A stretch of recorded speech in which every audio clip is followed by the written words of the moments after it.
30 million Americans have lost their jobs in the past 6 weeks, and the payday lending industry is taking full advantage of these desperate workers. Wow.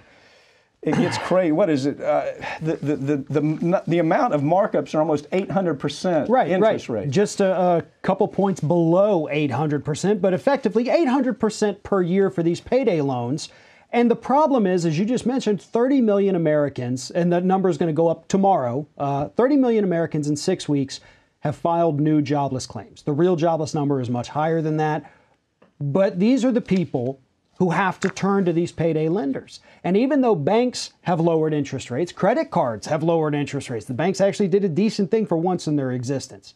Payday lenders said, nope, we're still going to do a base rate of about 600%. And on the higher risk folks, you're still at 800%. We know you don't have a job. We know you can't pay for anything. And as statistics show, once people take out a payday loan, they get trapped in a seemingly endless debt cycle of having to take out other payday loans to pay off this one, then another one to pay off that one. And they're trapping young people, they're trapping minorities, and it's getting so much worse during the pandemic. And there is no signs of this slowing down. And Congress has done nothing on this. No, Congress, they're useless. They have absolutely avoided this topic. The Trump administration has completely done away with the only agency who had the ability to go in and do anything. And when they started, when you saw that agency, the agencies go in and say, you know, this is crazy. We can't charge 800% under any circumstances. But when the agencies went in, he did away with the agencies. Yeah. And then Congress, they were silent. Congress was silent on this idea that it's okay to spend, to have a company that is charging 800% on a loan.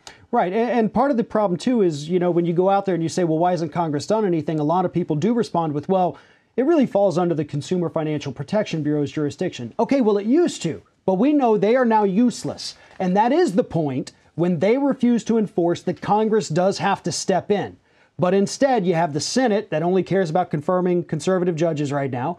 And you have the House, who nobody even knows where they are because Pelosi says you're not going back to work yet. Where's the House? Neither side. Is Pelosi ever going to call them?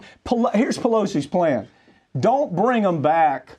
Spend all this time under this Trump mania attack. It's going to kill them.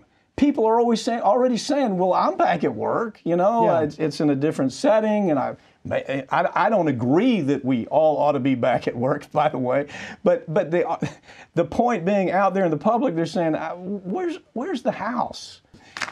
Farron Cousins, thank you for joining me, okay? Thank you.